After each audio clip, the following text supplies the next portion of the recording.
আপোনাৰ আধাৰ কাৰ্ডখনৰ জন্মৰ তাৰিখ ভুলনে? চিন্তা নকৰিব। আজিৰ ভিডিঅ'টোত মই আপোনালোকক সম্পূৰ্ণ সহজ ভাষাত বুজাই দিম কেনেকৈ আপুনি নিজৰ ডেট অফ বাৰ্থ আপডেট কৰিব পাৰিব।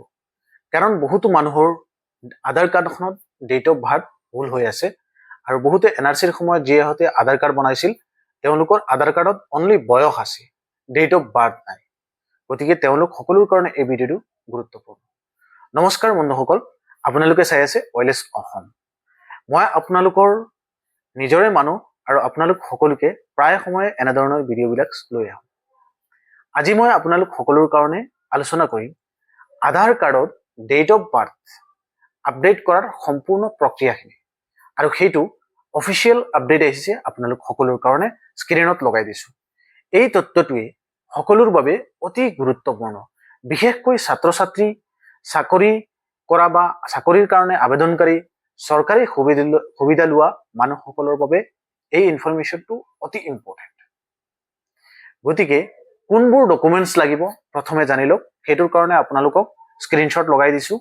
সেই অনুসাৰে আপুনি নিজৰ আধাৰ কাৰ্ডৰ ডেট অফ বাৰ্থ আপডেট কৰিবলৈ ডকুমেণ্টছ কি ব্যৱহাৰ কৰিব পাৰিব আপোনালোককে স্ক্ৰীনত লগাই দিছোঁ। দেখিছেই, বাৰ্থ চাৰ্টিফিকেট কম্পালচাৰী, সকলোৰ হাতত বাৰ্থ চাৰ্টিফিকেট থাকিব নোৱাৰে। Valid Indian passport size documents, service photo identity card, pension photo identity card, marksheet বা চাৰ্টিফিকেট ৰিকগনাইজ বৰ্ডৰ পৰা, যিবিলাকে মেট্ৰিক পাছ কৰিছে, হায়াৰ ছেকেণ্ডাৰী পাছ কৰিছে, ডিগ্ৰী পাছ কৰিছে, তেওঁলোকৰ চাৰ্টিফিকেট বা এডমিট কাৰ্ড দিলেও ইউজ কৰিব পাৰিব। অৰ্থাৎ আপোনাৰ জন্মৰ তাৰিখ য'ত ক্লিয়াৰলি উল্লেখ আছে সেইবোৰ অফিচিয়েল ডকুমেণ্ট হিচাপে ব্যৱহাৰ কৰিব পাৰে। আৰু সেইটো স্ক্ৰীনত আপোনালোকে দেখিছে আধাৰৰ তৰফৰ পৰা অফিচিয়েলি জনোৱা হৈছে। সেইকাৰণে আপোনালোক সকলোকে জনাইছোঁ কেনেকৈ আপডেট কৰিব, ষ্টেপ বাই ষ্টেপ প্ৰচেছখিনি আপোনালোক সকলোকে এই ভিডিঅ'ৰ জৰিয়তে দি জনাই দিছোঁ। যিমান পাৰে এই ভিডিঅ'টো সকলোকে শ্বেয়াৰ কৰি দিবা, কাৰণ বহুতো মানুহৰ ডেট অফ বাৰ্থ ভুল হৈ আছে। নিকটৱৰ্তী আপোনালোকৰ ওচৰৰে আধাৰ সেৱা কেন্দ্ৰত গৈ পেলাই আপোনালোকে এনৰোলমেণ্ট কৰি পেলাই আপোনালোকৰ আধাৰ কাৰ্ডৰ ডেট অফ বাৰ্থ আপডেট কৰিব পাৰিব। আৰু তাতে ডেট অফ বাৰ্থ আপডেট কৰিবৰ কাৰণে তেওঁলোকৰ তাত অনলাইন তেওঁলোকে মাধ্যমেদি কৰিব, আৰু যদি ফৰ্ম থাকে আপোনালোকে ফৰ্ম লৈ পেলাই কৰিব পাৰিব। আৰু আপোনালোকৰ ভেলিড ডকুমেণ্ট যিবিলাক আছে সেইবিলাক অৰিজিনেল লগত লৈ যাব লাগিব। অৰিজিনেল ডকুমেণ্টছখিনি লৈ যোৱাৰ পিছত আপোনালোকে সেইখিনি ছাবমিট কৰি বায়োমেট্ৰিক ভেৰিফিকেশ্যন সম্পূৰ্ণ কৰাৰ পিছত আপোনালোকৰ এখন ইউনিক হিচাপে URN আপডেট ৰিকুৱেষ্ট নম্বৰ যিটো আছে সেইটো আপোনালোককে দিব, আৰু সেই শ্লিপখন লৈ পেলাই আহি ঘৰত বহি আপোনালোকে আধাৰ কাৰ্ডৰ চেণ্টাৰত নোযোৱাকে ষ্টেটাছ চেক কৰিব পাৰিব আৰু অনলাইন নিজে ডাউনলোড কৰিব পাৰিব। গতিকে এই গুৰুত্বপূৰ্ণ যিটো নিয়ম সেইটো আপোনালোক সকলোৰ কাৰণে নতুনকৈ আহিছে। আজিয়ে আধাৰৰ তৰফৰ পৰা টুইট কৰা হৈছিল, আপোনালোক সকলোকে জনালো।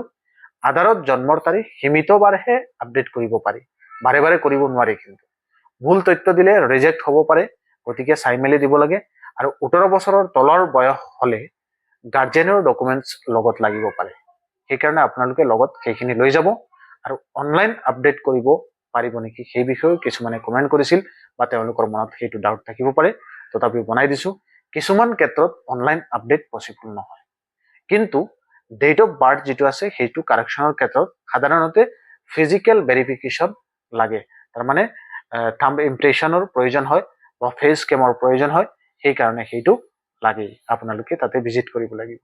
সেইবাবে ছেফেষ্ট অপশ্যনটো হৈছে আধাৰ চেণ্টাৰত গৈ আপোনালোকে আপডেট কৰিব লাগিব।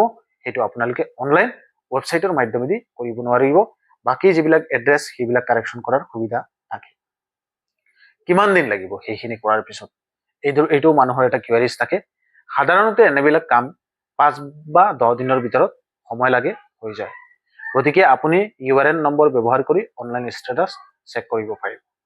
মৰমৰ প্ৰিয় বন্ধু বান্ধৱীসকল, আধাৰ কাৰ্ডত সঠিক জন্মৰ তাৰিখ থকাটো অতি গুৰুত্বপূৰ্ণ, ইম্পৰ্টেণ্ট। কাৰণ চাকৰি হওক, স্কলাৰশ্বিপ বা বেংকত কাম কাজ সকলোৰ ক্ষেত্ৰত এইবিলাক ব্যৱহাৰ কৰা হয়, আৰু সেইখন আপোনালোক সকলোৰ কাৰণে প্ৰয়োজন। সেয়েহে যদি আপোনাৰ আধাৰ কাৰ্ডত ডেট অফ বাৰ্থ ভুল হৈ আছে, আজিয়ে আপডেট কৰক। কাৰণ সময় হয়তো গৈ পেলাই পিছত বন্ধ হৈ যাব পাৰে। সেইকাৰণে বহুদিন এই ডেট অফ বাৰ্থ কাৰেকশ্যন কৰিবৰ কাৰণে বহুত অসুবিধাৰ সন্মুখীন হৈছিল বহুতো মানুহ। মই দেখিছোঁ চাকৰিৰ ক্ষেত্ৰত পেঞ্চনৰ কাৰণে বহুতো মানুহৰ প্ৰব্লেম হয়, কাৰোবাৰ যদি এনেধৰণৰ প্ৰব্লেম আছে ডাউট থাকে ভিডিঅ'টো শ্বেয়াৰ কৰি দিবা তেওঁলোকে যাতে ইনফৰমেশ্যনখিনি জানিব পাৰে